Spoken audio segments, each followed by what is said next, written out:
So today's lesson is actually quite short in that I want you to focus and look at question 1G for paper 1. So that question is always the last question of the exam paper. It's one that is not necessarily answered very well because usually it is either rushed or many students have run out of time to answer it. It is worth 12% or 6 marks of the total exam. So it is worth ensuring that you allow enough time to have a go at answering this question. It really can help you achieve the higher grades overall. The question is asking you to outline a method that could be used to manufacture one part of your solution. Your solution, which was the drawing that you did in part E. So that could have been an exploded drawing, a separated drawing, a drawing that just showed your full final idea with dimensions on and how those parts were joined together. You were also asked to include the names of the tools used.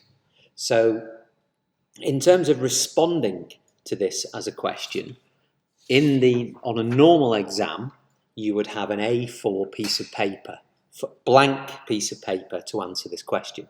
So you could use a mixture of 2D sketches. You could use 3D if you wish, but you certainly do not have to. And the sketches don't have to be very good quality sketches. They only need to be basic to present, describe, explain what it is that you're trying to communicate. Okay? The important thing, though, is that you name what your sketches are. If you're drawing a tool, for example, or trying to show a material being cut or shaped in some way, that you essentially label your sketch.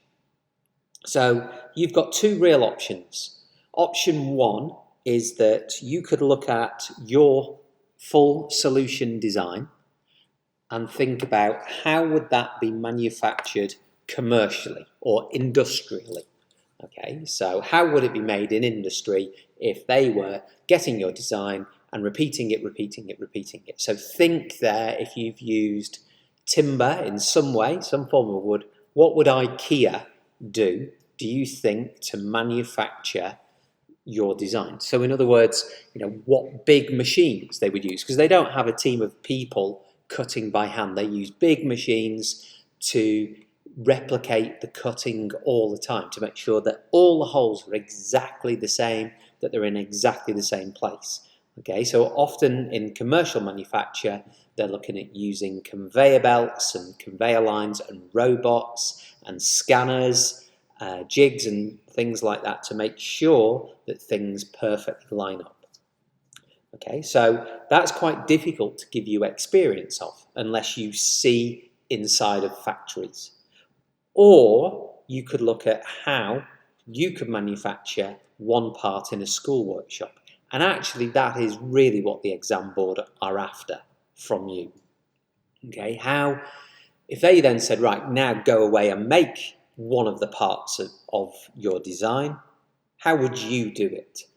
So, as I've said in the fourth bullet point here, if you choose a commercial method, then you need to research, for example, the cutting and shaping of manufactured boards, because that's what IKEA do, and the machine tools used. Or if you were doing a plastic-based design, so you've done your full solution, you want to use some form of plastic for whatever reasons you've suggested, how would that be manufactured in industry? Well, in industry, it usually is manufactured using a moulding method, and probably about 80% of everything that is moulded by injection moulding. However, to draw an injection mould is quite difficult. It can be done, and it can be done in 2D, but they're not ideally after this. So if we look at bullet point 5, and if you choose a school workshop method, which is what I am advising you do, then you should be considering how you would cut and shape timbers, woods in a workshop, and manufactured boards or how you could cut and shape acrylic using a variety of tools. And for those of you that studied in F block at this school, you cut and shaped pieces of acrylic because you made your own clock in F block. So you would have used a range of tools to manufacture your clock. And you might have even used some timber. You would have used a range of tools in the workshop. You could also have used a laser cutter to cut specific parts or individual parts or very detailed parts. That is fine, although if you mentioned that you're going to use a laser cutter, make sure that also you note that laser cutter is controlled by a computer and it's computer aided manufacture, CAM, computer aided manufacture. It is also possible as well, of course, that you could 3D print some of your parts using ABS filament as an example. Although it is difficult, if you just use that as your only method, it is difficult for you to get a high mark on this question. So, if you were using wood, and bear in mind you would be expected to name the type of wood that you were using for your solution to this project, which is the solution that you mentioned in part 1E, or a manufactured board, and again think of the name, plywood, MDF, whatever that might be, then you could look to use any of the following pieces of equipment. So for woods and timbers, we typically often use a coping saw to cut out the wood. That's particularly useful if we've got curved shapes. You could use a tenon saw. A tenon is used for cutting straight lines. You could use a panel saw. Panel saw is often a very big saw used by hand panel saw, used to cut larger pieces of woods and timbers. You could use a scroll saw. In our workshops, they're called Hegners because that's the manufacturer. Basically, it's a thin blade which goes up and down, and you can use that to cut very detailed and tiny shapes. Many of you use those in F block also. Do not state that you would use a bandsaw unless you state that your teacher could cut perhaps some larger pieces of timber down to smaller sizes using a bandsaw. You are not permitted to use a bandsaw, so don't say that you would use one. You would use various files. You could use a jack plane if you were smoothing out long pieces of wood to get an angle on the wood or to get it smooth in a flat straight line. If you've got holes in your work, holes possibly to join parts together for a dowel joint or a knockdown fitting, then you could use a pillar drill. A router allows you to remove shapes out of wood, out of the inside of wood. So a handheld router, you would normally drill a hole, you put the router bit in, and that's how you could cut out, let's say, finger grooves or something to create a handle for something. You would finish with glass paper for wood, and you might finish after that with varnish, wax or oil to protect. And think about garden hand tools. You probably would varnish the wood, or you might Danish oil the wood or timber because that protects it from the moisture from the rain. Likewise, if you decided to use acrylic as your material, then you wouldn't use a coping saw ideally because the teeth are very large. So typically you would use something like a junior hacksaw, a scroll saw, again the Hegner.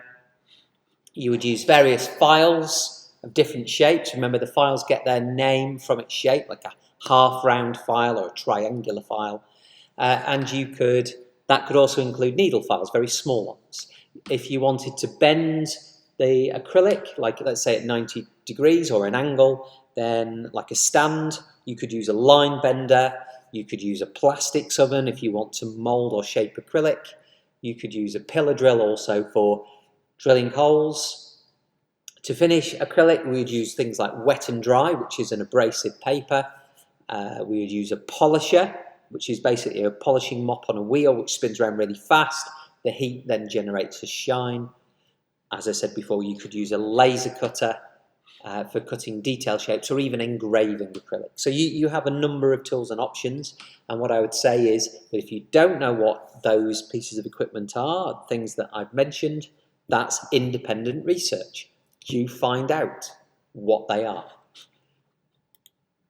Lastly, on that, just to show you then, so the question, the task that I would like you to do, please, is taking what I asked you to do for the lesson yesterday, which was a full solution to the problem for the hot soldering irons, is then to choose one part of your design of this and state how you would manufacture that in a school workshop. So I'm not asking you to do a commercial one, I'm asking you to do a school workshop version, naming the tools that you would use. And I've also said, think of things such as if there were multiple holes, you wanted all of the pieces, the holes to be in exactly the same place, you could make something like a jig or a template to ensure that they always line up. A jig is something that you can create yourself, which basically means you would put it and on a drill, for example, slide your material in, and that would hold every piece in exactly the same place to guarantee that they lined up. You could also think about naming tools that you might use to mark out your work, things like a steel rule. You know that as a ruler, but in a workshop, they're made out of steel, they're 300 millimeters exactly. They're called a steel rule. Or a marking gauge to scribe into your wood. Or you might use a tri-square to get a 90-degree angle on a piece of timber. You might use a vise or a workbench and so on. So that's what I'd like you to do, please. As I've said, realistically, you shouldn't be choosing more or spending more than 9 minutes on this.